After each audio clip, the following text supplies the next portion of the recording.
Bienvenidos una vez más a nuestro noticiario semanal de HM Televisión. Shagufta Kausar es una cristiana condenada a muerte en Pakistán por blasfemia, que da gracias a Dios porque a nadie le desearía sus 8 años de persecución. Si estoy viva es solo gracias a su fuerza, a la fuerza de Dios. Era el 20 de julio de 2013 cuando una gran multitud llegó a mi casa gritando mi nombre, Shagufta, Shagufta. Estaba aterrorizada y ni siquiera podía responder a sus amonestaciones. La turba, junto con religiosos islámicos y policías, irrumpió en mi casa tirándolo todo por los aires y utilizando un lenguaje obsceno delante de mis 4 hijos pequeños. Todo ocurrió por una falsa acusación de blasfemia, según la cual envió un mensaje blasfemo contra el profeta Mahoma al presidente del Colegio de Abogados local y a un destacado imán. No conocía a esas personas ni tenía un teléfono para enviar mensajes, pero a pesar de mi inocencia, mi marido y yo fuimos acusados de blasfemia, delito castigado con la pena de muerte en Pakistán. Mi marido, mis hijos y yo fuimos detenidos. En la comisaría de Gosra nos humillaron ante la multitud islámica y nos miraban como si ya hubiésemos sido condenados. La policía torturó a mi marido, colgándolo boca abajo y golpeándolo, mientras a nosotros nos obligaban a mirar. Nos presionaron para que confesáramos un delito que no habíamos cometido. Las consecuencias de estas falsas acusaciones no solo nos afectaron a nosotros, sino a toda mi familia. Mis hermanos, que ni siquiera vivían cerca de nosotros, fueron perseguidos. Uno de ellos, Joseph, que vive a 1000 kilómetros de nuestra casa, fue amenazado con ser detenido. Otro hermano estaba tan asustado que declaró públicamente que ya no estaba vinculado a mí para protegerse de la turba. Entonces comprendí que simplemente sufríamos a causa de nuestra fe cristiana como ovejas entre lobos. Cada semana, un grupo de mujeres musulmanas venía a visitarme a mi celda. Eran amables, me ofrecían comida y me preguntaban si necesitaba algo. Pero sus conversaciones siempre terminaban con la misma proposición. Me decían que si me convertía al Islam, me ayudarían a conseguir la libertad. Lloré y me negué todas las veces. En mi corazón rezaba creyendo que Jesús me liberaría algún día.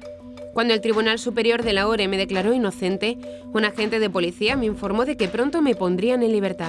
No podía creerlo y me arrodillé para dar gracias a Dios, pero seguía dudando. Incluso después de que el tribunal declarara mi inocencia, tardé otro mes en salir de la cárcel.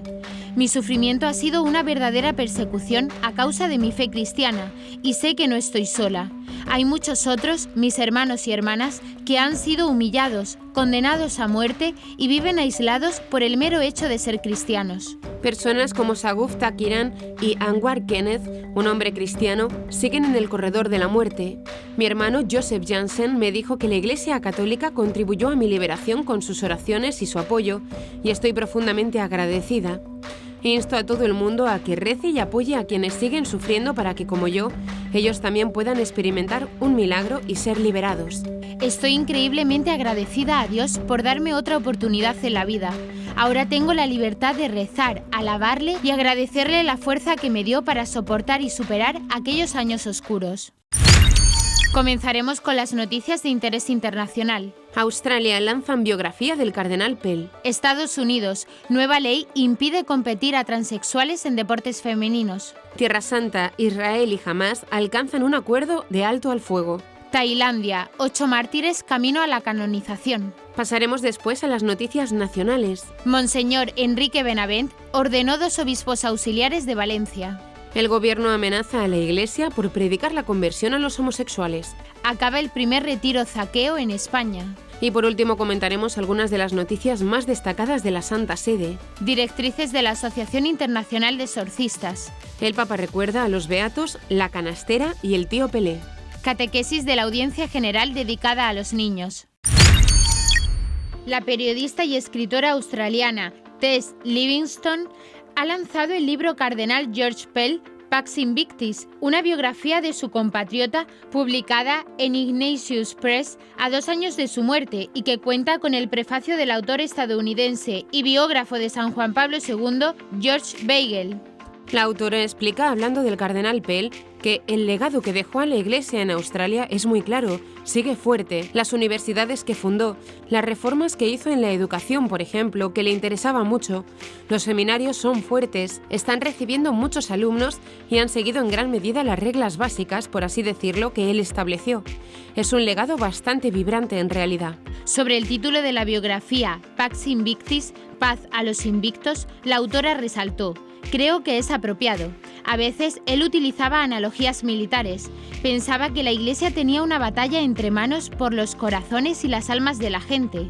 Asimismo, explicó que el título proviene de un monumento a los caídos en la guerra que había en Melbourne y que le gustaba mucho. Cuando era arzobispo allí, solía pasar por delante de él. Estaba en una estatua que había en el exterior de una iglesia anglicana. Y cuando se mudó a Sydney, hizo que llevaran una estatua de un soldado desconocido a la Catedral de Santa María y puso el término Pax Invictis en esa estatua. Un amigo suyo sugirió que sería un buen subtítulo y yo estuve muy feliz de utilizarlo. El cardenal Pell fue un arzobispo australiano que sirvió en varias jurisdicciones de su país, como Sydney y Melbourne, y fue prefecto de la Secretaría de Economía del Vaticano. El Papa Francisco lo nombró para este último cargo en febrero de 2014. El cardenal Pell se comprometió entonces con la lucha por ordenar las finanzas del Vaticano y en 2015 aseguró que al actuar así se cerraría la puerta a los incompetentes y bribones. Algunos años después fue acusado de abusos sexuales, por lo cual decidió volver a Australia para defenderse. En un polémico juicio, fue condenado a 6 años de prisión en marzo de 2019, aunque lo había mantenido encarcelado desde diciembre de 2018. La justicia le dio la razón al cardenal Pell y la Corte Suprema de Australia reconoció su inocencia, absolviéndolo de todos los cargos y liberándolo en abril de 2020. La Cámara de Representantes de Estados Unidos aprobó este martes el proyecto de Ley de Protección de las Mujeres y las Niñas en el Deporte de 2025. Se busca garantizar que los deportes femeninos se reserven exclusivamente para personas cuyo sexo biológico al nacer sea femenino. La ley fue aprobada con 218 votos a favor y 206 en contra, reflejando la realidad política y social de un país partido en dos, aunque las últimas elecciones han servido para dejar claro que la mayoría de la población está en contra de la ideología woke, de la que el movimiento transgénero forma parte. El proyecto de ley presentado por el congresista republicano Greg Stubb de Florida modifica el título 9, una normativa federal de 1972 que prohíbe la discriminación basada en el sexo. Según el texto del proyecto, se establecerá que la definición de sexo en el contexto deportivo corresponde a la biología reproductiva y genética al nacer, excluyendo así la autoidentificación de género como criterio válido. En concreto, el proyecto señala que será una violación para un beneficiario de asistencia financiera federal que opere, patrocine o facilite un programa o actividad deportiva, permitiendo que una persona cuyo sexo sea masculino participe en un programa o actividad destinado a mujeres o niñas. Por su parte, el presidente electo Donald Trump ya ha anunciado que tomará medidas ejecutivas en su primer día en el cargo para abordar este asunto, prometiendo detener la locura transgénero y asegurando que trabajará para mantener a los hombres fuera de los deportes femeninos. Israel y Hamás han alcanzado un alto al fuego que por el momento ha de poner fin al conflicto armado que dio comienzo el 7 de octubre del 2023 con el ataque del grupo terrorista palestino, que provocó 1.200 muertos y 251 personas secuestradas. La respuesta de Israel fue invadir Gaza en una operación militar que ha causado decenas de miles de muertos, gran parte de ellos menores de edad. La tregua mediada por Qatar y Egipto con la supervisión de Estados Unidos, que entra en vigor este domingo, se aplicará en 3 fases. En la primera fase, que durará 6 semanas, Hamás liberará a 33 rehenes a cambio de la retirada progresiva de las tropas israelíes del norte de Gaza y la liberación de presos palestinos. La segunda fase estará enfocada en la distribución de ayuda humanitaria y la reconstrucción de infraestructuras sanitarias en la Franja de Gaza. Joe Biden, presidente saliente de Estados Unidos, destacó que ha sido una de las negociaciones más difíciles de su vida, mientras que el presidente electo, Donald Trump, calificó el pacto como épico y aseguró que trabajará estrechamente con Israel para evitar que Gaza vuelva a ser un refugio para terroristas. Según un estudio publicado en la revista médica The Lancet, el número de muertes en Gaza durante los primeros 9 meses del conflicto entre Israel y Hamás podría ser significativamente mayor que las cifras oficiales reportadas. Utilizando un análisis estadístico denominado captura-recaptura, los investigadores estiman que alrededor de 64.260 personas fallecieron debido a lesiones traumáticas entre octubre de 2023 y junio de 2024, lo que representa un incremento del 40% respecto a las 46.000 muertes oficiales ofrecidas hasta entonces. Evidentemente, se han producido bastantes más víctimas en el último medio año. Esas cifras convierten la intervención de Israel en Gaza en algo calificado por muchos, incluido el Papa Francisco, como un auténtico genocidio, lo cual es rechazado por Israel apelando al principio de la autodefensa. Antes de la celebración eucarística que conmemoró la fiesta del beato Nicolás Bunker Krithvanrung en San Fram, al oeste de Bangkok, el 12 de enero, el nuncio apostólico en Tailandia, arzobispo Peter Brian Wells, entregó las reliquias de 8 mártires al arzobispo electo Francis Xavier Vira de la Archidiócesis Metropolitana de Bangkok y a 6 obispos y representantes de sus diócesis sufragáneas: Ratchaburi, Chanthaburi, Nakhon Sawan, Chiang Mai, Chiang Rai y Surat Thani. La ceremonia siguió a un evento similar celebrado el 14 de diciembre de 2024 en el santuario de Nuestra Señora de los Mártires de Tailandia en Songkhon, donde se entregaron relicarios al arzobispo Anthony Weradet Chaiseri de la Archidiócesis Metropolitana de Tarae Nongsen y sus 3 diócesis sufragáneas, Obon Ratchathani, Udon Thani y Nakhon Ratchasima. Las reliquias guardadas en relicarios recién elaborados simbolizan la unidad de estos 8 mártires que vivieron y murieron por su fe durante una época de persecución religiosa a mediados del siglo XX. En su homilía, el nuncio Wells destacó la valentía de los mártires, diciendo: fueron bautizados en Cristo primero en agua y luego en sangre, y exhortó a los fieles a inspirarse en sus sacrificios y a vivir con convicción sus promesas bautismales. El año pasado, la Conferencia Episcopal de Tailandia, CBCT, resolvió unificar las causas de canonización del beato Nicolás Bunker Krithvanrung de Bangkok y los 7 beatos mártires de Songkhon. Para honrar el legado de los mártires y promover la devoción hacia ellos, la CBCT estableció una comisión de canonización encabezada por el arzobispo Anthony Weradet Chaiseri de la Archidiócesis de Tarae Nongsen. Las reliquias, que se exhibirán en todas las diócesis de Tailandia, tienen como objetivo inspirar a los católicos a emular la fe firme de los mártires y al mismo tiempo profundizar su conexión espiritual con estos testigos de Cristo. El arzobispo de Valencia, Monseñor Enrique Benavent, presidió esta semana en la catedral la solemne misa de ordenación episcopal de Fernando Ramón y Arturo Javier García como obispos auxiliares de Valencia.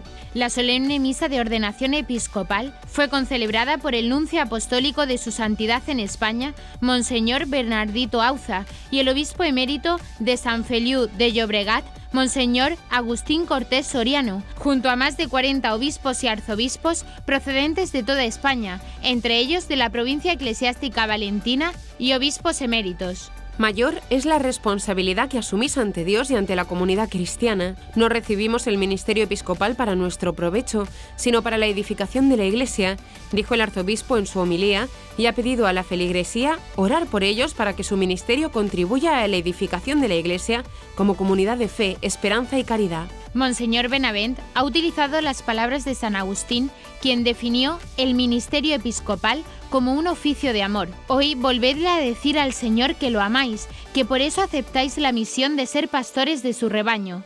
El episcopado es un ministerio de amor en la comunidad cristiana, a la que estamos llamados a servir.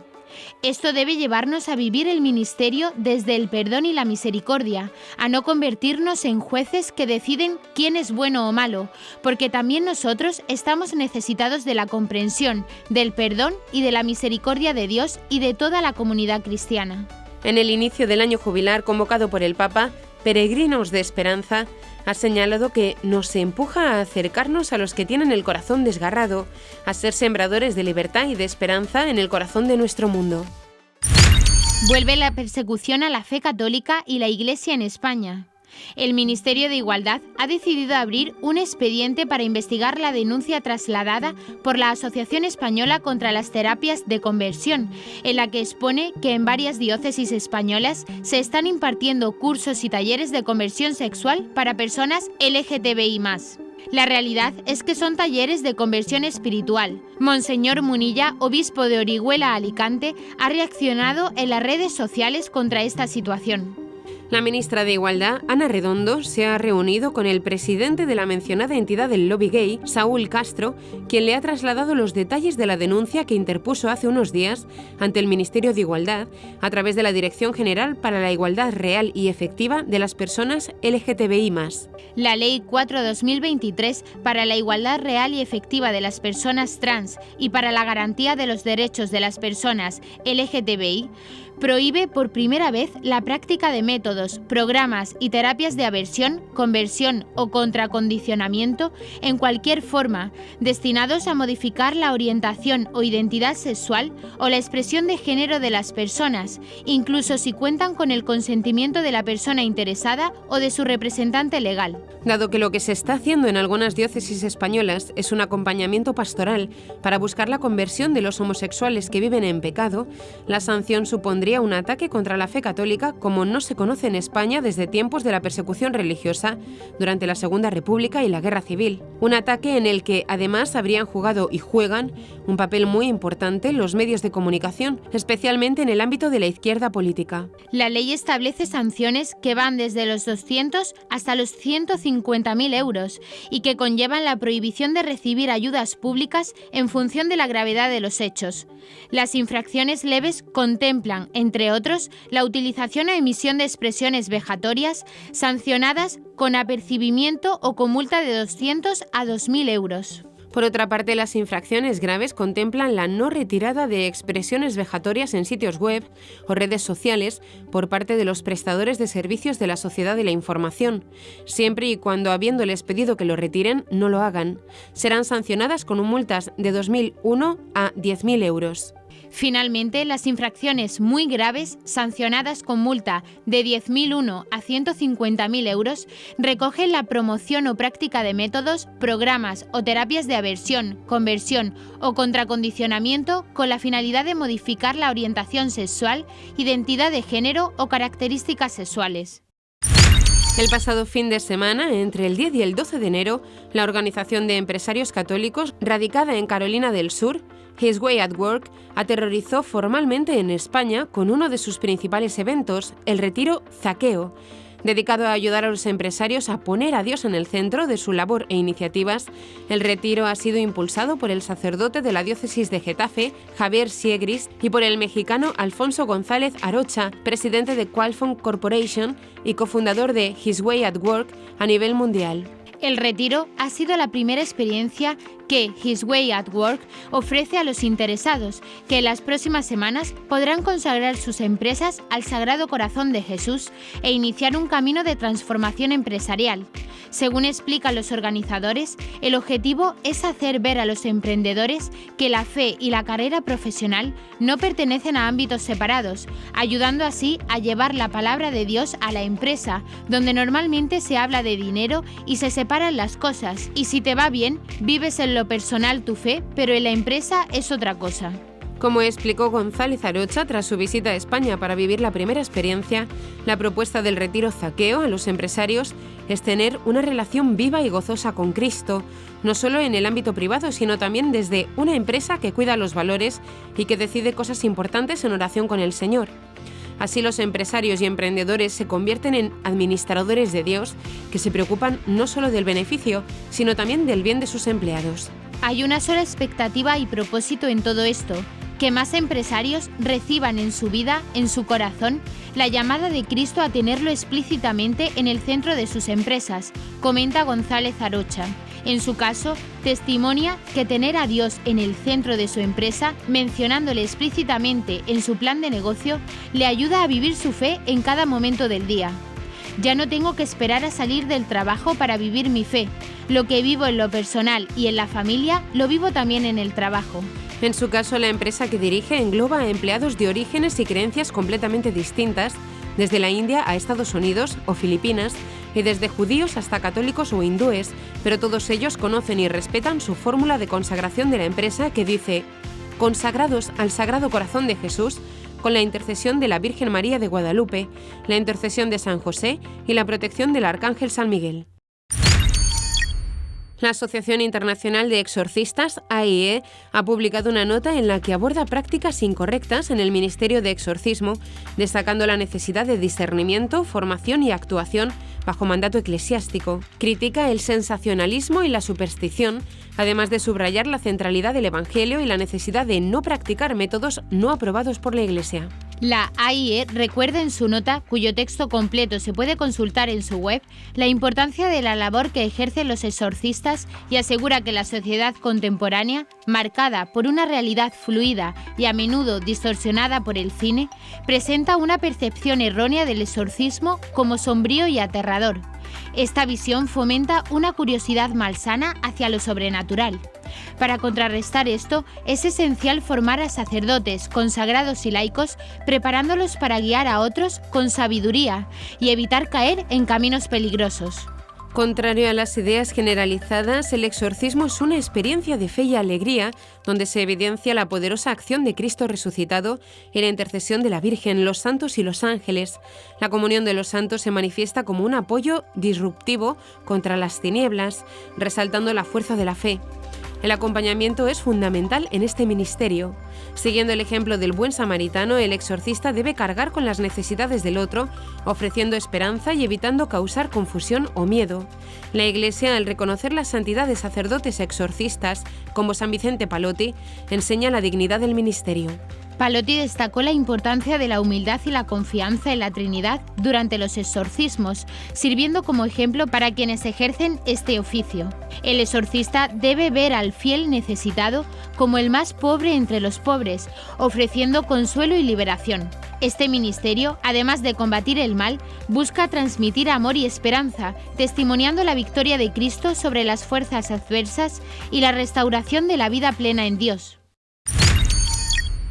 El 12 de enero de 1425, el rey Alfonso V de Aragón otorgó a don Juan, duque de Egipto Menor, un salvoconducto que le autorizaba a estar y recorrer libremente las tierras de la Corona de Aragón, junto a sus acompañantes en su peregrinación a Santiago de Compostela.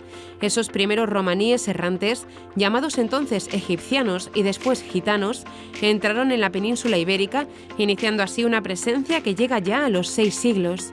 Para conmemorar esa fecha, el Papa Francisco ha querido mandar un mensaje especial a los gitanos españoles en una carta que ha publicado en la página de la Santa Sede. Soy consciente de que vuestra historia ha estado marcada por la incomprensión, el rechazo y la marginación. Pero incluso en los momentos más duros, ustedes han descubierto la cercanía de Dios. En efecto, Dios peregrina en la historia con la humanidad y se ha hecho nómada con el pueblo gitano. El niño Manuel, como llaman a Dios con nosotros, también nació en Belén, bajo el signo de la persecución y la itinerancia, recuerda el Papa. El Papa también pone como ejemplo a 2 beatos de etnia gitana, Emilia Fernández Rodríguez, la canastera, y Ceferino Jiménez Maya, el tío Pelé. Aunque no lo pretendieron, ellos fueron y siguen siendo maestros de fe y de vida para gitanos y payos, como tantas personas humildes que abren su pequeñez con confianza a la grandeza de Dios. Desgranando los misterios del rosario, ambos beatos nos recuerdan la importancia de la oración, del encuentro con Dios, fuente de alegría, fraternidad, esperanza y caridad. En este sentido, Francisco añade que los dos arriesgaron y perdieron sus vidas por amor a Dios y buscando el bien de otras personas. El tío Pelé por defender a un sacerdote detenido injustamente, la canastera por proteger a sus catequistas. Tanto el uno como el otro fueron humildes y valientes misioneros. Ceferino fue catequista de un grupo de niños a los que reunía en las afueras de la ciudad de Barbastro, y Emilia transmitió su fe incluso a sus compañeras de prisión en Almería. Ceferino finalmente destaca como modelo de fraternidad, pues en una sociedad tan polarizada como la de su tiempo, supo sembrar concordia y solidaridad entre los suyos, mediando también en los conflictos que a veces han empañado las relaciones entre payos y gitanos. La audiencia general de este miércoles en el Vaticano estuvo dedicada a los más pequeños. En ella no faltó un espectáculo circense, la irrupción improvisada de 2 niños y un contundente mensaje del Papa Francisco en contra de todo tipo de maltrato infantil.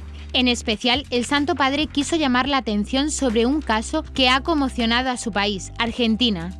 Se trata del pequeño Loan Danilo Peña, un niño de 5 años desaparecido en la provincia de Corrientes desde el pasado 13 de junio y cuyo paradero aún es desconocido.